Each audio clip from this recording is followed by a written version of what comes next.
y'all, I'm Ellen. We've been super inspired by our journeys of self-healing and discovery. And I'm Sam, and we want to share our experiences with you to help you get curious about yourself, reconnect, and get intentional about your life so you know what makes you happy. Welcome to Woo New, the podcast.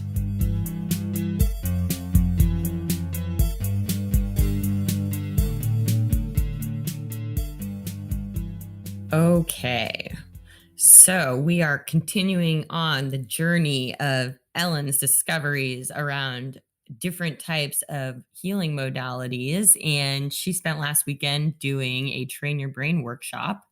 So I am super pumped to talk about this because the more I read about it, the more I'm like, oh my God, this all just goes back to neuro-linguistic programming and all this stuff that we've been reading about since we first picked up Hardwiring Happiness, which I went back and listened to part of the other day, and it is so dry. It's kind of crazy that we read it, and it was like so fascinating at that point.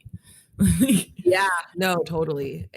It was definitely, I feel like I have a much more renewed appreciation for all of it, you know, like all of the understanding of the inner workings of the brain and how it processes, you know, now that I've gone through this workshop. Yeah. So as I'm reading about it, it talks about integrating breathwork techniques into sort of this workshop where you learn how to manifest a new reality. Is that what specifically you were drawn to at the beginning, or did something else bring this into your path? Yeah. So I actually signed up for this workshop way back in, I want to say the end of November, maybe early December, when it wasn't even the first time I had heard about Michael Stone. Like, I think, so Michael Stone and Saemi Nakamura are the two hosts or I guess minds behind this workshop, I guess I should say. And he is a holotropic breathwork guide. So I think I had stumbled across his name way back even last year when I was researching breathwork before and even after I gotten certified, because I always knew, even though I didn't get certified in holotropic, my whole like psychonautical exploration in psilocybin and like non-ordinary states of consciousness, I should say, has always led me back to holotropic breathwork. And I really wanted to explore that, maybe not necessarily get certified in it, but just explore it as like a practice. And so I had stumbled across his name through that. And then through researching him and some of his holotropic breathwork workshops, I discovered this Train Your Brain workshop. I actually entered into this thing thinking this is a holotropic breathwork workshop that was going to also implement some other teachings or you know, is going to explore other things about rewiring your neural pathways. So wait, should we back up really quick and talk about holotropic breathwork and how that's different from what you got trained in? Yeah. So holotropic breathwork is a practice that was invented by this guy, Stan Grof, who's still alive. And he's still, you know, in fact, he's actually doing a 5-day workshop at Esalen in May of this year that I'm on the wait list, but I really wish I signed up for in time. But yeah, it's basically, he created this practice because it was right in, I want to say it was the end of the 60s, maybe early 70s, when the United States put a kibosh on all psychedelic studies. And I think Nixon was part of that whole movement. And yeah, it was just like psychedelics are bad. And so he's like, okay, well, all the work that we've done can't just come to a complete stop. So he invented this breathwork practice that is very similar to what I got trained in, which I want to say is probably closer to pranayama. Like there's so many different types of breath work, right? But holotropic, you're taking deep breaths in, you know, you're also breathing to a soundtrack. You're breathing for, I want to say it's a longer period of time, like 3 hours you're breathing. Like the type of breath work that you're doing, you're breathing a little bit faster. Like I wasn't taught that your breath had to be fast, you know, you're in and out. Like it's whatever's comfortable for you. So holotropic definitely encourages you to breathe a little bit faster. The music that they use have zero understandable words. Most of it's very instrumental, and it kind of takes you on this journey. It's a very psychedelic practice, right? And so at the end or like through this practice, you're able to reach a non-ordinary state of consciousness. So you definitely trip you go on this journey. And then they have a whole practice of like integration afterwards. I think there's mandala creation that's part of that integration work. And when you're doing holotropic breath work, it's not just this 1 hour or 2 hour thing. You're literally there for a full day. Wow. So it's much more in depth, like you can't really do holotropic breath work as like a weekly practice or daily practice because it just involves so much more, Yeah. So you went into this workshop thinking that it was just going to be a holotropic breathwork workshop. And then like, it sounds like you were pretty surprised when you got there about what you guys were actually focusing on. Yeah. So it was a lot of like how to retrain your brain and how to understand the way your brain operates a little bit better so that you can work with it and work with its like shortcomings, essentially, and so Saemi is the counterpart to Michael. She's also a holotropic breathwork facilitator, but she also is a fractal psychologist, which I actually don't know much about fractal psychology, except that I'm assuming it's a practice that came out of Japan because her teacher just left the United States. And she mentioned that now that her teacher has gone back to Japan, Saemi is the only person who does fractal psychology here in the United States. So I'm actually really excited to talk to her and, invited her to be part of our podcast as well. But yeah, that sounds like a really cool interview. I'm pumped for it. Yeah, me too.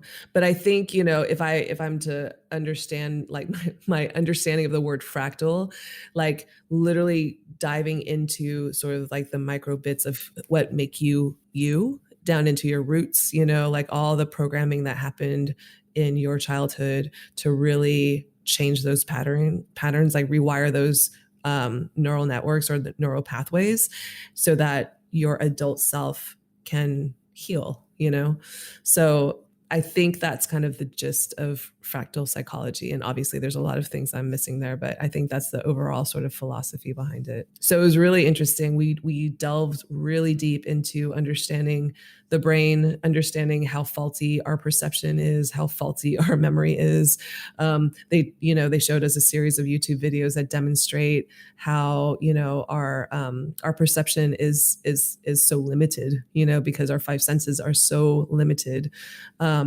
And even in fact, like our brains, when it latches onto a truth or a belief, it will take pieces and actually even like kind of forget certain things that go against that belief or that truth. So something that may have happened to you at age 5 or 6 that you're still holding on to as like something like, that somebody did to you or your parents like, fucked up in some way or whatever, may actually not have been the 100% truth. That was just your perception of it. And your brain has through the years like altered or created a new reality to support that belief that it really wants to hold on to.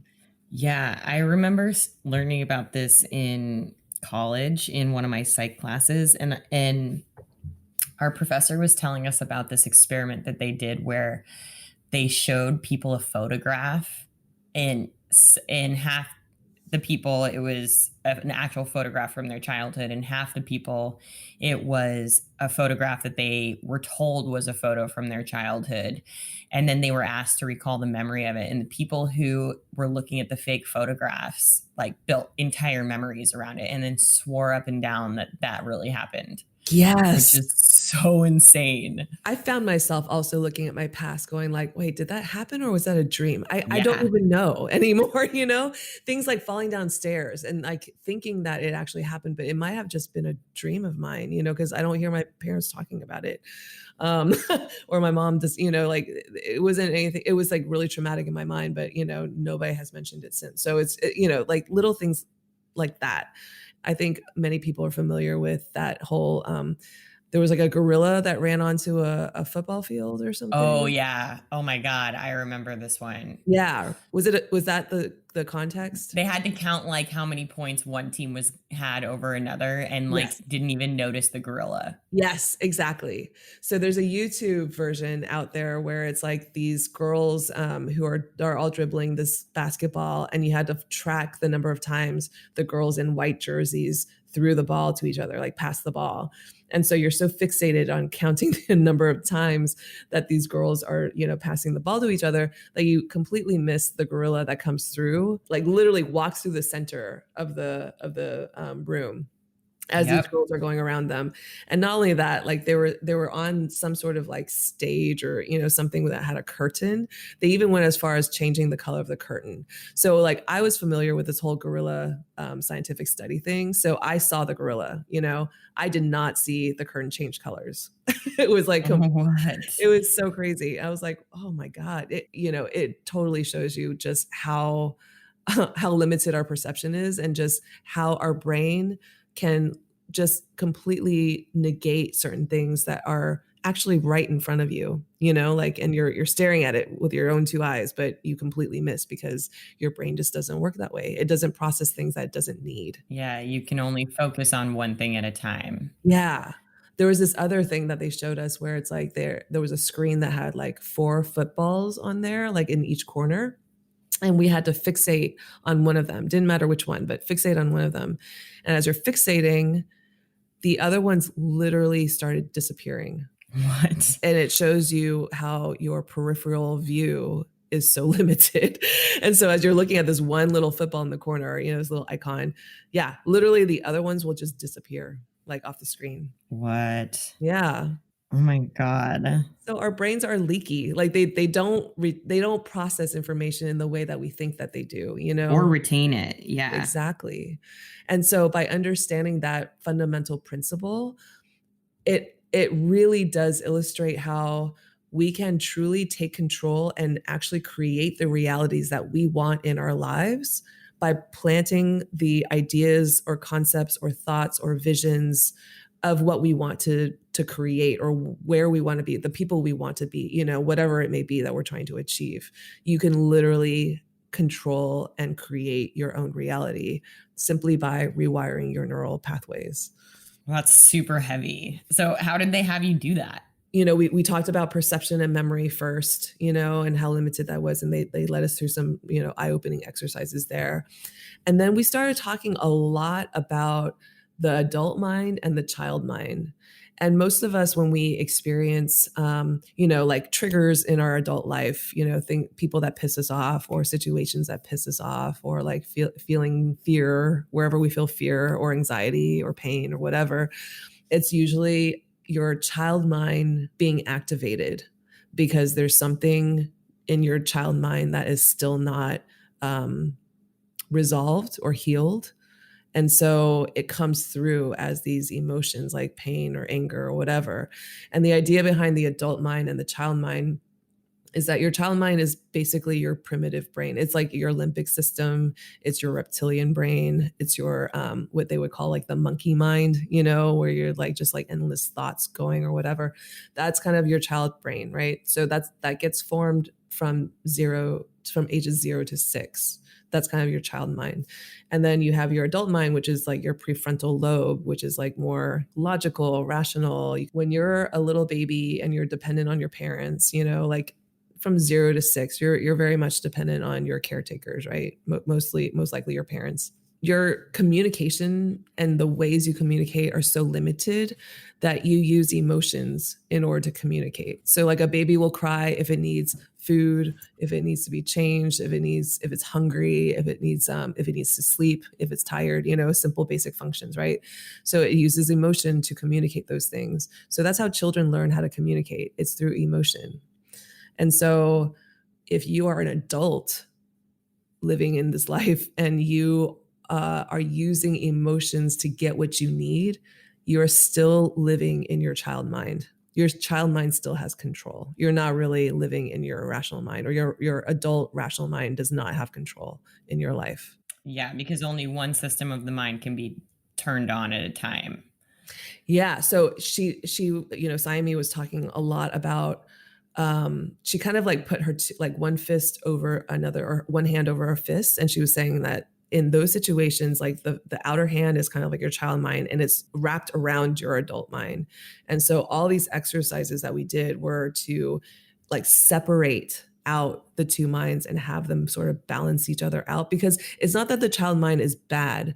The child mind, they were explaining, like the child mind could become your ammunition, your passion, your energy center, your like life force. That is how you should be using your child mind to do all the things that you want to do in your life. It needs to just be harnessed though. And it can't rule the other side of your brain, which is the logical side, but both should be in harmony ultimately. Okay. So where did they start with teaching you how to do this? They started with like teaching us the power of language, and like what they call quantum shift languaging. So even the way we perceive like life, the way we perceive things, like, so one example is in our standard language, like my husband is upset and angry. But in the quantum shift language, my husband appears to be angry and upset. So there's something very specific about starting to recognize and be conscious of the fact that your perception of other people or situations is totally made up of assumptions. Yes, is 100% your own perception, and that may not be real. Oh my God. You know what this reminds me so much of? Two things. Mm-hmm. One is I read this book called How to Train, or not How to Train Your Brain,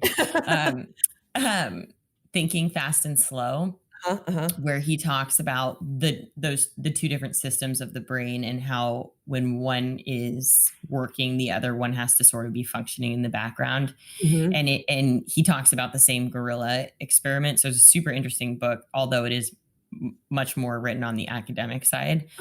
But the Netflix talk that Brene Brown did? Yeah. Where I'm literally in my head picturing her and her husband swimming these relays in the lake and her looking at him and going like, the story in my mind right now. Yep, exactly. And he's like, that's not what I'm thinking about at all. And it was like, for him, it was something completely different. He was like in the middle of having a minor panic attack, poor guy. And she like thinks that he's not focused on wanting to connect with her. Yeah. Totally. Two people in the same situation having two completely different experiences, and that seems so simple and like obvious, but I mean, just think to your own life and like how you operate in any situation, especially ones where you are a little triggered and you're kind of like upset at something happening. And, the story has already written itself in your head based off of your past experiences. So just acknowledging that, okay, this is a story in my head. This is not something that's actually happening right now. This is just something I'm telling myself is happening. Yeah. Like, am I reacting to the situation I'm actually in, or am I reacting to something that happened to me in the past? Right. Exactly. A lot of it is like really understanding that nuance of like perception, so one of the other exercises that they took us through was how to change yourself in order to change other people around you. So if you have somebody that you're pissed off at, like I'll give the full example, like there was like a worksheet that we did that had a series of questions on it that we had to answer. So the first question is like, who do you want to change in your life? And I said, of course, my mom. And the second question is, okay, so what does that person do to evoke negative emotions in you? Describe their behavioral patterns. And I said, she has a tendency to overly mother me and smothers me. She treats me like I'm a helpless child and I can't think for myself. She does everything for me when I'm at home, which sounds lovely, but, it can get really aggravating. She insists that her way is the best way and like that, and it's the only way to do anything, and she tends to be a bit stubborn and she refuses to take in other people's opinion. She just really believes that her way is the right way. And so that was like the second question. The third one was, so whenever she acts that way, what does it bring out in you? So I wrote, I feel guilty. I feel lazy, ineffective. I feel incapable. I feel imprisoned. I feel stifled, unmotivated, uninspired, useless, frustrated, and annoyed. The next part of it was, okay, so what would you actually like to say to her, in a very exaggerated way? And there was like this kind of like Mad Libs fill in the blank, like stop, blank, blank, blank. How dare you, blank, blank, blank. You should, blank, blank, blank. Why can't you, blank, blank, blank. So I wrote, stop smothering me. How dare you make me feel small and helpless. You should trust that I can handle my own life and know what's best for me. Why can't you let go and see my perspective? If you keep doing this, you'll push me away. My God, this is really heavy. Yeah, no, it's like, but you're doing it in such a methodical way because I'm like literally just filling in this worksheet, Right. It's a super interesting approach. Yeah, and so they're like literally taking you step by step, and this exercise in particular was about changing yourself, changing your own perspective to change others around you and how they regard you. Because if you change your energy, their energy will change, Mm-hmm. So the next question down was, so imagine like if I said all those things to her, like, stop doing this, stop smothering me, blah, blah, blah. Imagine what her response would be back to me. And so I wrote, yes, but I'm your mother. This is the only role I know how to play that gives me joy and a feeling of control and validation, that I'm still viable and I'm an important part of your life. And so even putting myself, this is like the empathy piece, right? Like putting myself in her shoes and understanding like why she does these things was really helpful to see. Because basically where this worksheet was taking us was recognizing that we do the same shit in our own life to other people. Mm-hmm. The reason why it triggers us is because it's something in yourself that already bothers you. Yes. Yeah. And those shadows, man, they're everywhere. It really is, and like the following question to that was like, okay, so imagine you're kind of like this guru, high powered, person. What would you actually say to her to change her behavior? And so this is where the work starts coming in, like, so I wrote, you're so important to me, simply being in my life and being present is all I really need and want from you. You don't have to work to earn my love. You just have to be who you are and just listen to me. And that's enough. And so this started getting me thinking about, oh my God, I have operated my life always from this point of like, I need to earn people's respect. I need to earn people's love. I need to earn, everything has to be earned. And so the very final question was, all right, now look at your own life and see how you have ever treated other people in the same way that your mother has treated you, And so I started seeing it in my work at Red, like the way I was a creative director, like I would take things on from other people and just do it because it was my way of showing them like I cared about their success, even though I'm the one doing the work. And that's what ultimately burned me out, right? And then it was also me validating my role as a creative director. Like I'm actually doing active work, I'm showing that I'm valuable. I'm showing that, it was so fucking eye-opening. I can't even tell you. I was like, holy shit. Wait, so did everyone pick their mom or did everybody just pick someone random? They picked somebody random. It doesn't have to be. I picked my mom specifically, but I could have picked anybody. Going through this exercise and recognizing that the things that she puts on me or like that I perceive as like, her, doing me wrong in some way it affects me because I do the same thing. Like I do it to other people or whatever, it's something that I need to fix within myself. And now once that I'm aware of it, I'm conscious of it and I'm fixing it, then I'm changed, right? My energy has shifted. And so the next time I'm in front of her and and the crazy thing is she literally called me. We did this exercise on Saturday. She called me Sunday morning, something she never, ever does. Sunday morning as I'm driving in to the second portion of this workshop. And she called me specifically to tell me that there's this huge like liver disease thing happening in LA. And I need to be really careful and I need to read up on it. It's like all over San Bernardino, like her typical mothering, like, like you need to be careful, like this overprotective thing that drives me crazy. And having done this exercise the day before, I was not annoyed. I was not frustrated. In fact, I actually felt overwhelming love towards her at that moment because I realized, wow, she just really wants to protect me. This is the only way she knows how, and this is the only way she feels important and still part of my life. Wow. So that was really powerful. And again, you could do this with anybody in your life, but for me, it was my mom. And I had like a way to test it out almost immediately after I had done this. Wow. Yeah, that was like a sign from the universe. Yeah, 100%.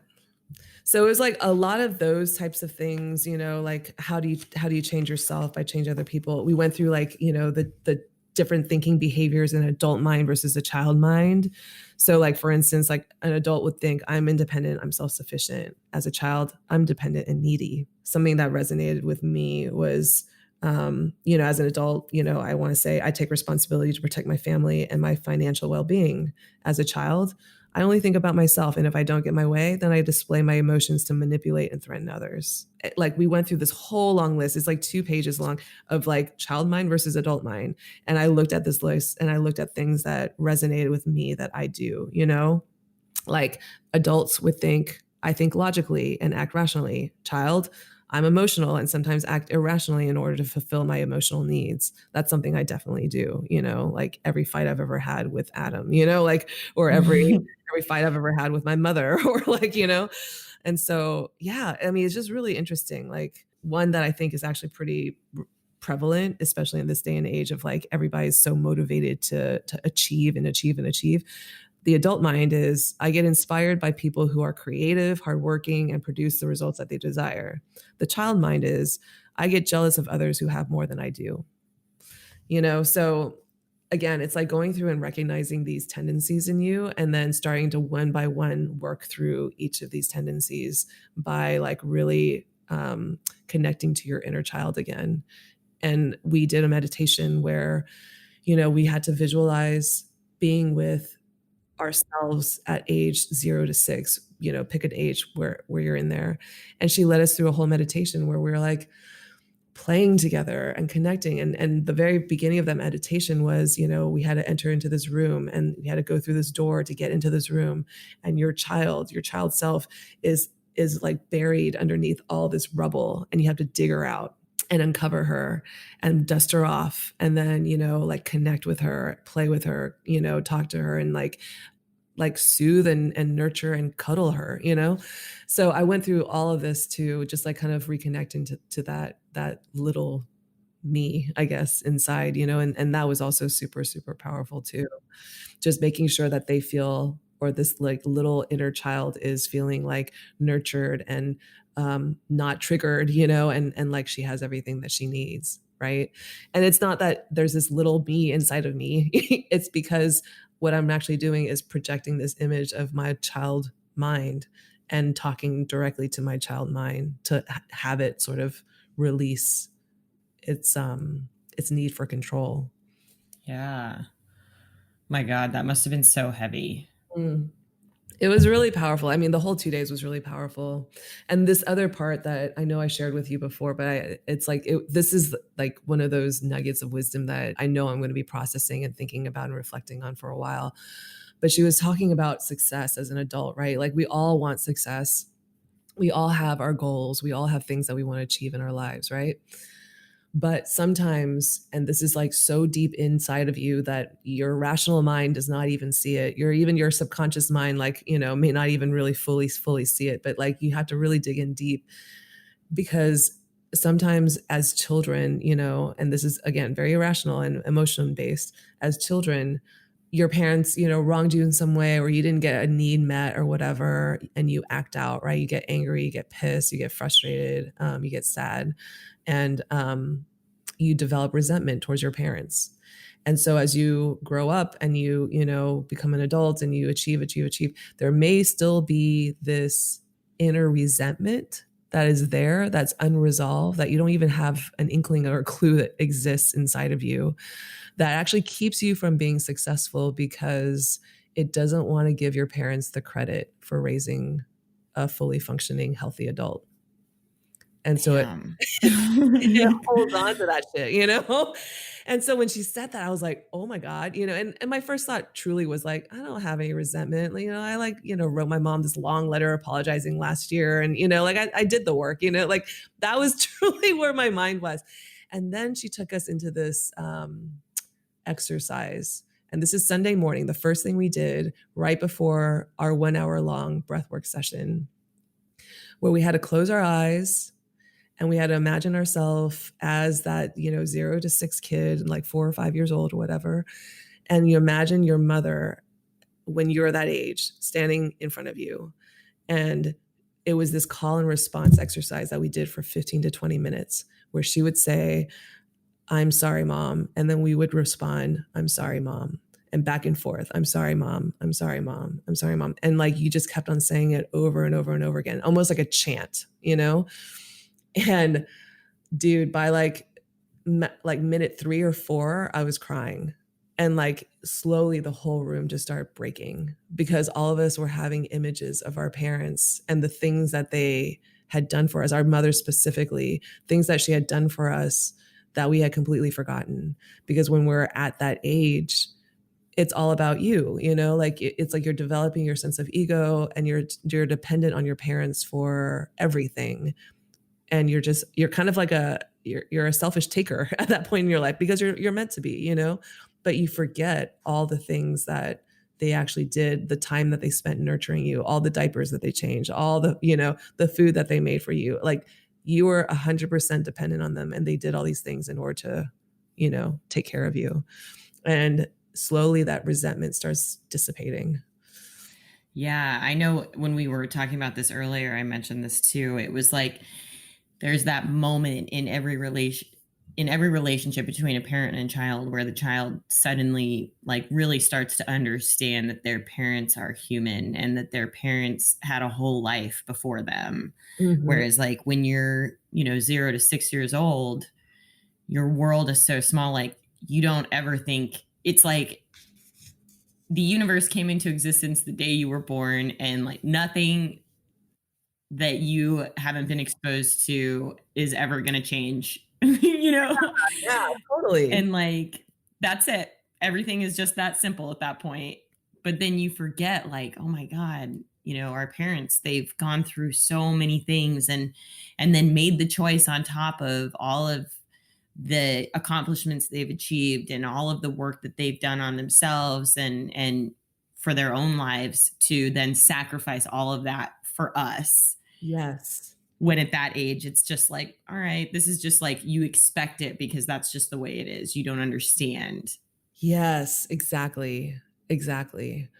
You don't even realize, like, because I mean, as a rational adult, you know, like you get along with your parents for, you know, more or less. And like there's just more distance there now, you know, and these memories are so deep rooted that you don't even really truly remember them until you're in these meditative states or put back there to recall all the things, you know? And yeah, I think that part of the workshop just resonated really deeply with me because I didn't realize that it would affect me so emotionally, you know, like I didn't realize that all these images and old memories that would come up, and I didn't realize I actually had some of that resentment, you know? Yeah.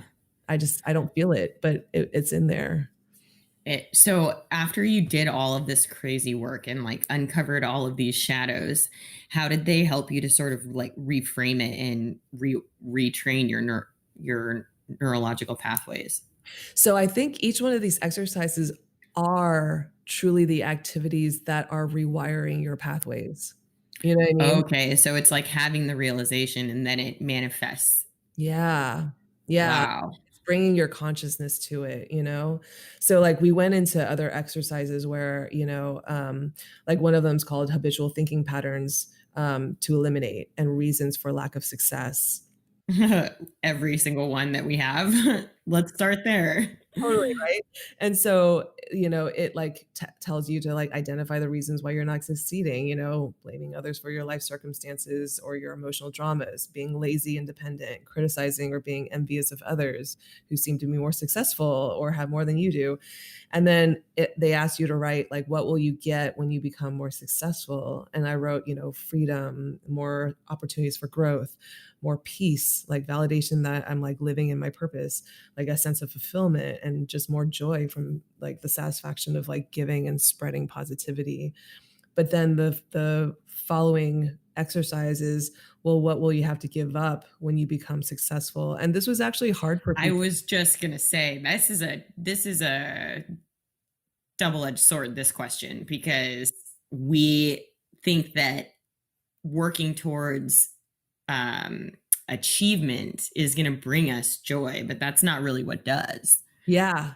And also, you know, you and I left, I mean, we're kind of like halfway through not even halfway. We're like at the beginning still, but like, we've taken the hardest step, I think, which was to shift directions and to leave our comfortable, well-paying jobs behind to pursue something that is not a sure thing.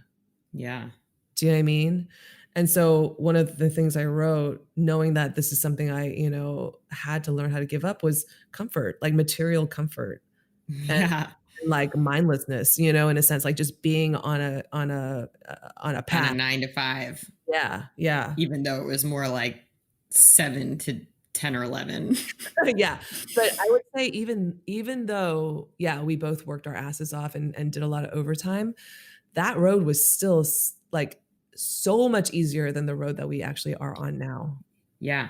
And there was a part of me that I now recognize was really complacent and kind of lazy and didn't really want to change her situation because, it was just easier. Because I have health insurance and I have a steady paycheck and for all these reasons. Yeah. And you work so hard to get there. You work like your whole fucking life to get there. And everybody tells you that's what you should be doing. And then you get to the end of the road and you're like, I'm miserable. Yeah. Yeah. And it's not that those things are bad, but I think when those things rule like Everything. every decision that you make in your life, Yeah. then it becomes, not, you become dependent on those things, right? In order to live. Yeah. I mean, you have to almost decide to entirely reevaluate your value system when you don't make that your whole life. Right, right. So like if to me being successful means freedom, like if that's the way I define success, it's freedom, like freedom from worry, freedom from and then having more choices in life. I have to recognize that the thing I have to sacrifice there is dependency and attachments. Like I can't have any attachments if I really want to be free. And that means to anything, like my house, my car, you know what I mean? Like any material attachments, like even my relationship. Do you know what I mean? Yeah. It's really having a hard look at your life and the things that you really want and the things that are non-negotiable versus the things that are, and like really what it's going to actually take in order to be successful.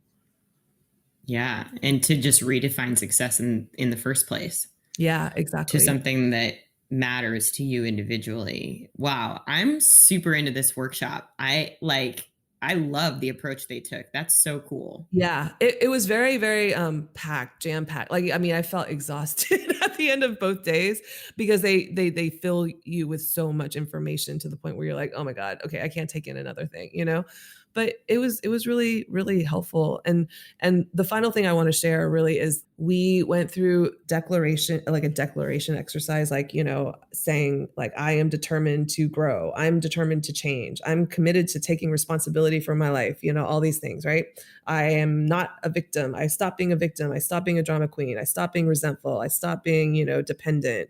I stopped being lazy. I stopped, and it's as you're saying these declarations, she was saying like the more senses that you put into speaking or declaring, the more it gets wired into your brain. So for instance, like as you're saying these things, punch the air or like I actually kind of want to talk to Laura, my trainer, and like have her do these exercises with me where we're punching the punching bag as we're saying it. So we were all standing up and we were literally punching the air in front of us saying, I am determined to change. I am determined to change. I am determined to grow up. And like, as you're punching and you're moving your body, these declarations are being planted into your brain in a deeper way than just like thinking it or meditating on it or, Yeah, that's so cool. That works really similarly to sort of like the mind gut connection, where like the gut actually produces 7 or I think it's like 90% of your serotonin and sends those up to your brain, those neurotransmitters. And people don't realize, they think because serotonin is like the happiness chemical, but they think because it's controls your happiness that it all is produced and moderated in your mind, but it's everything is connected. Absolutely. Yeah. It's like what Dr. Dispenza says, like, you have a mind in every organ, right? And you have neuropeptides that are like in your gut, in your, like all these Yeah. outside of your brain. So you have to include your body, as one holistic unit when you're thinking these new thoughts or putting these new concepts into your brain. It's not just your fleshy, pink brain on the top, or gray matter or whatever, it's literally like your whole system. And the same thing goes for when you're talking about, they were talking about mantras, or AKA like affirmations, right? Rather than just saying like, I love my life, or like, I'm so grateful, like in your meditation, like stand up, reach out, be in like power hero poses, like reach your arms out to the sky and scream, I love my life. I'm having fun. My life is good. I'm doing well. It's okay. I'm where I need to be. There's, this is exactly what I need to experience right now. I'm getting exactly what I need. All these affirmations, if you move it into your body and make your body part of the practice. And this is something that honestly, I want to start practicing every single day, like just spend 5 to 10 minutes, like declaring and affirming, in a very vocal and physical way. This is how you start shifting your mindset, Yeah. And Dr. Dispenza talks about that too, in his quantum meditations and even his heart center meditation. Like when you're able to connect with that part of your brain, like focus on being in those elevated emotions of joy, love, gratitude, because that all of those emotions are producing chemical reactions throughout your whole body, and they're all forming those neural networks in your brain as it happens. Yes. And what I came to realize, this is where the workshop and like, Dispenza's book, Becoming Supernatural, started merging for me. In their language of adult mind and child mind, the reason why it's so important to have a higher emotion attached to your intention is because it brings both sides of your brain together, because your child mind is emotion and your adult mind is rational. Yep. So it literally activates both of those brains together. So that they get into sync. Yes. Man, this stuff is so cool. I like Yeah, I learned a shit ton. And again, it's like, it hasn't even been a day, but I'm still processing. I took probably like 20 pages of notes. And like, yeah, just like so much. And, we didn't even really talk about the breath work, which is totally fine. Like, but Michael Stone does this new version of breath work, or his version of breath work based off of holotropic, called neurodynamic breath work. And you're sitting in a chair and like, you're listening to a soundtrack that's an hour long, and you're just breathing in deep, like kind of like Wim Hof style, like breathing into your belly and then breathing out a little bit faster than normal. But, you're just doing that. And this is where I found this is like going to completely change my practice. He is not guiding in any sort of way. There's nothing being said during the breath work, because you and your body knows exactly what it is inside of you that needs to heal. And so he steps out of the way and allows your body just to take over. And so as you're breathing, like there's a point at which your breath just kind of kicks in and kind of goes into autopilot, right? You stop thinking about it. You're just kind of going with it, and you get lost in the music as well. That's kind of part of it. But halfway through, probably 30 minutes, he said, honor what your body wants to do. So if it wants to stop breathing at a certain point, just let it, if it wants to slow down, just let it. If you're crying so hard that you can't breathe, fine, just stop, whatever, do your thing, and then pick it back up if you feel like invaluable information. Yeah, and I found myself, so I stopped at some point breathing completely unconsciously, like I like just stopped, because I was probably traveling somewhere deep in my mind or deep somewhere, and stopped breathing. And I was having emotional releases, here and there. And like, I would come back, I was like very much like focusing on music. I would come back into my body, or into my, into my consciousness, and then experience another emotional release. It was just kind of happening. It wasn't because I was breathing. I had just like I had gone somewhere, and my body was releasing when and where it needed to release.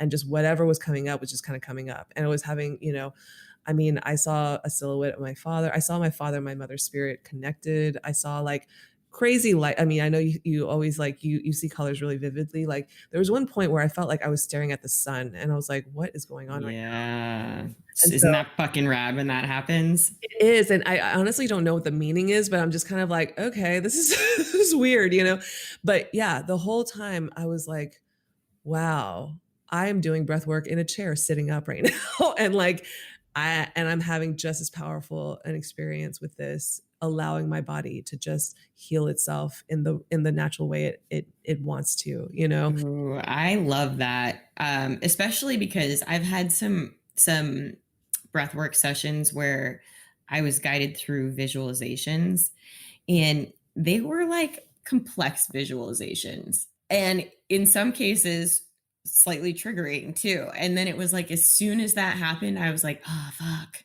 and then it was like whatever cadence my body had managed to achieve at that point to sort of like help start releasing things had just all of a sudden just closed up again. Yeah. No, it's like, I still think that there's value in visualizations, maybe towards the end, you know what I mean? Like if you want to lead people out of it and you kind of want to do a group visualization. And I think the closing is so important too, to be guided through for sure. Yeah. But during the active breathing portion, I'm now taking more of a stance of like, you know what? Everybody's journey is their own, and everybody's needs are different, and every breathwork session you will ever experience is going to be different from the last one. Yeah. Because it really is like what your body needs. And so now he actually does a lot of online breathwork classes and stuff. And so I actually want to implement that with my clients too, where I'm just doing online breathwork. Because the fact of the matter is, like, I'm creating the set and the setting and the group is holding space for each other as I am holding space for them. But I do not need to be physically there. Yeah. And really it's just creating the space and the time and the effort to like bring people together to have this experience and put together the playlist, which is part of the setting, and but it's really allowing everybody and everybody's body to have this time to heal itself and do whatever it needs to do. Yeah, to experience it as they need to. I love that. Right. It really, really resonated and spoke to me. So yeah. So cool. It was awesome. Oh man, I can't wait to hear how this changes your approach moving forward and how all of your clients like it. Yeah. I mean, it's just like a very different, it makes me realize like, I don't have to try so hard. And there were moments before where I'm like, God, this doesn't feel totally natural to me, and it's not that people didn't get what they needed. It's just, I'm like, I feel like I'm forcing it. Like I'm still in my masculine energy and I think I'm forcing it. Whereas this is really completely stepping back and going into the flow and allowing the feminine energy kind of like to take over and just allowing people to have the experience and trusting that the healing is happening, Yeah. that it doesn't have to come from me and my voice. That's so cool. Oh my God. What a weekend. It was packed, but wow, I'm going to be processing for a while. Oh, I can't wait. Yeah, but I highly recommend this workshop for anybody who's interested in this kind of work. I mean, it is like you learn so much, almost to the point where you're like, oh my God, enough. I can't even fit any more into my head right now. But you come out of it truly like, I mean, I don't feel like I'm a transformed human being, but I feel like I've been given a set of tools that I can now implement into my life. And I'm now that much more conscious. Yeah, that are really going to help make a difference. Yeah. And it's altered my way of seeing spirituality now. And it's completely changed the way I see science and spirituality meeting, like physiological and the spiritual, like it's all hand in hand. It has to be hand in hand. And I know we've said that a lot of times, but I don't think I really understood it until this workshop. Yeah.